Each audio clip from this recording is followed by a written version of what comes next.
Throughout history, a similar dark whisper surrounded every great empire humanity ever built. Not conquests, not invasions or revolutions, but a silent, invisible yet destructive force: economic collapse. More specifically, the loss of value of the currency. What is interesting is that this process unfolds almost identically every single time. Once, there was Rome, the most powerful state in the world. For 5 centuries, this vast empire controlled Europe, North Africa, and the Middle East. Its roads, its aqueducts, its military power, its disciplined legions, and the invisible bond holding all of this together relied on a small silver coin. The denarius. When people received a denarius, they knew exactly what they could buy with it: pure silver, real value. This trust allowed Rome to pay its legions, build its cities, and expand its borders. But empires are not like children's stories. As they grow, their expenses grow as well. Every new border meant a new fortress, a new road, a new garrison, and a new bureaucrat. And at some point, Rome began spending more than it earned. At that moment, it whispered to itself the phrase we encounter repeatedly throughout history: everything will be fine. The first move came from Nero. To finance his luxurious lifestyle and his extravagant campaigns, he reduced the silver content of the denarius from 100% pure silver. It dropped to 90%. With this reduced amount of silver, Rome was now able to mint more coins. On paper, everything looked the same: the emperor's portrait, the same name, the same design, but on the inside, the essence of value had begun to erode. Later emperors continued this practice. During Caracalla's reign, half silver and half base metals were used. Under Gallienus, the coin became almost an empty shell, with only 5% silver remaining. Imagine. You are a Roman soldier at the heart of the empire. You receive the same number of coins as a soldier 200 years before you. Yet the purchasing power of that money is only 1/12 of what it used to be. And the state says, everything is the same. The inscriptions and figures on the coins are still identical. But when you go to the marketplace, you face a different reality on the shelves. What once cost 1 denarius now costs 50. Farmers refuse to sell their goods without barter, saying, "This money is no longer worth anything." Soldiers do not want to fight without gold or goods. Tax collectors cannot convince anyone with worthless coins. The system is not slowing down. It is entering a deep stagnation. And the most striking part is this: all of this happened without invading armies outside, without a great plague erupting, without stones falling from the sky. Rome destroyed its own foundations by debasing its currency. When the money vanished, the empire built upon it vanished as well. When the Western Roman Empire officially collapsed in 476, it was merely the final sentence of a story that had ended long before.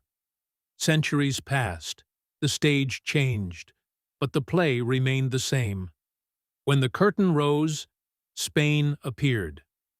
Spain of the 1500s. The gates of the New World had been opened by Columbus. Cortés defeated the Aztecs, Pizarro defeated the Incas, and in the Cerro Rico mountain of Potosí, the greatest silver mine in history was discovered. So much silver was extracted that nearly half of the world's supply came from Spanish mines.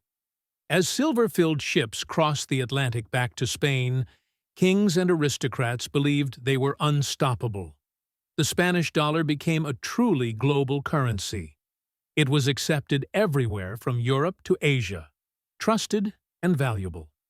And then an invisible contradiction emerged. If everyone has more money, then no one is truly becoming wealthier. As silver poured into Europe, prices began to rise.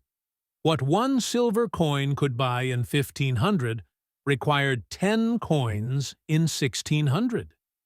The quality of silver had not changed, but its quantity had grown so much that its value evaporated. Inflation wrapped itself around the entire system. Moreover, Spain was not using this financial influx to build production.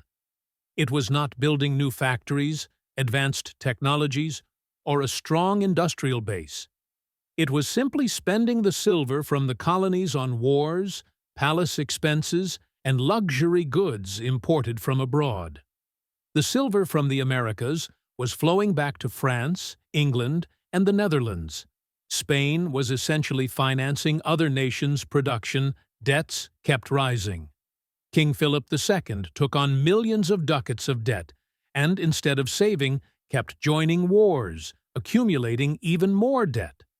Finally, in 1557, he said, "I cannot pay this anymore." Thus, the first major state bankruptcy entered history. But it was not the last. Spain went bankrupt 4 times in just 40 years. A country that owned half the world's silver could no longer pay its debts.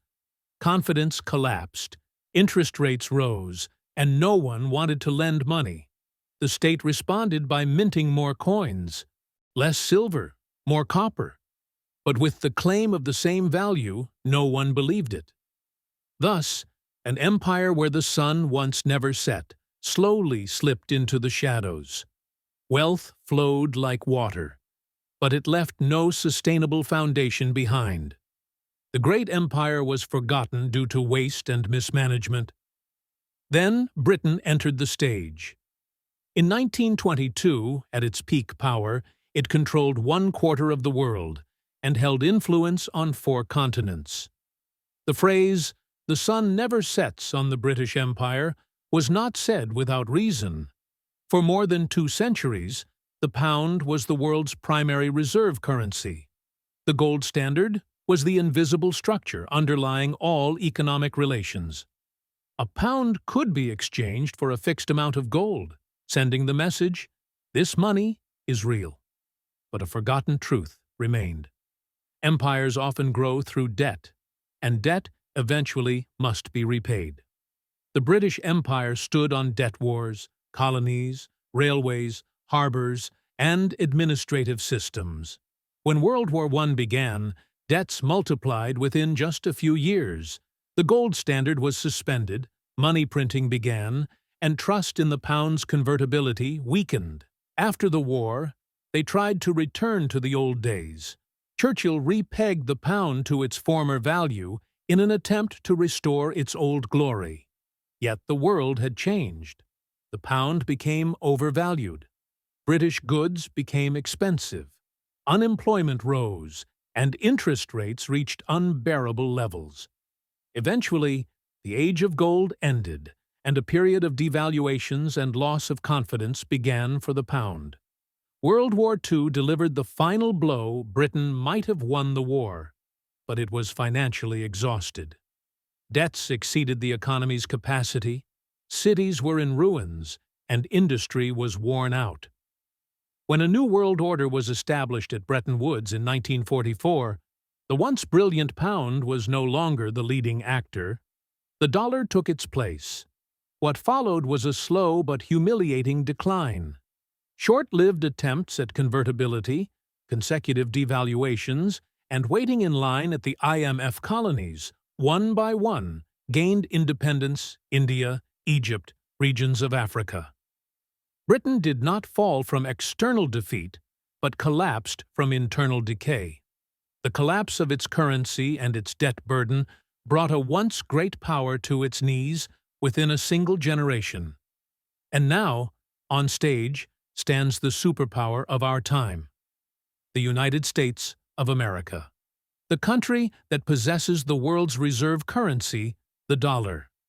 If Rome had its denarius and Britain had its pound, today the dollar represents the same role. Since 1944, the global financial system has been built around the dollar. At first it was backed by gold. Later gold was removed, but trust remained. Despite the Vietnam War, International military bases, social policies, and endless spending, the world was told, "We are different.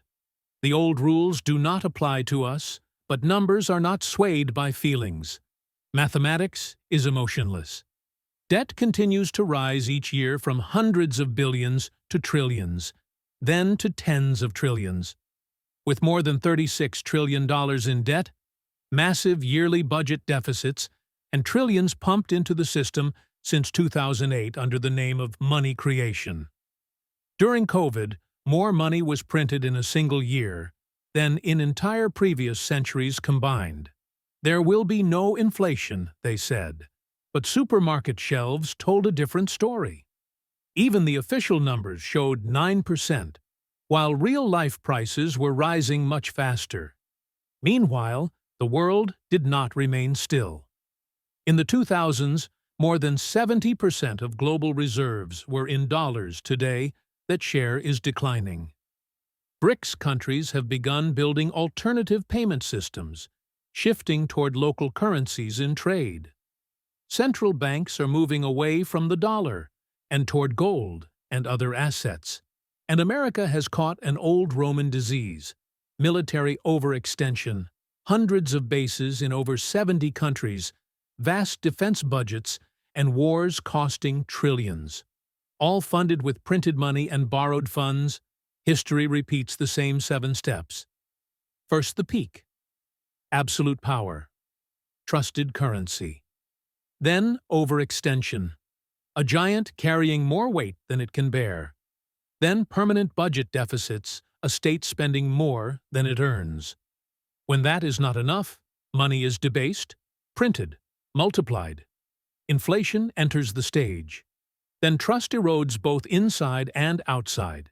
And finally, the empire becomes unable to breathe economically and collapses. This happened to Rome. It happened to Spain.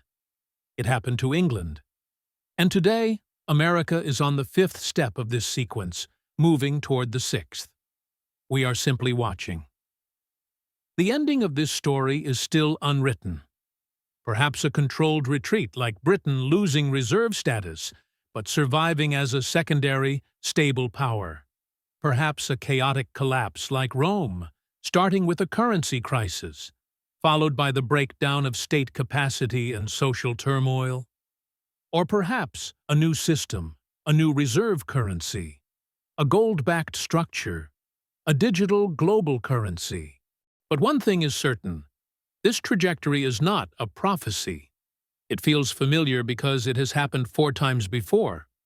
4 empires, 4 currency collapses, and 4 identical patterns. History whispers quietly, more debt, more money printing, more denial. The outcome does not change. When money dies, the empires built upon it eventually complete their stories as well. And perhaps the real question is this. Before we reach the final line of this story, are we paying enough attention to understand what is happening? Because history has already written the answers, and this pattern never, ever lies. If you want to continue this journey, you can like the video and subscribe. Let's follow the rhythm of history together.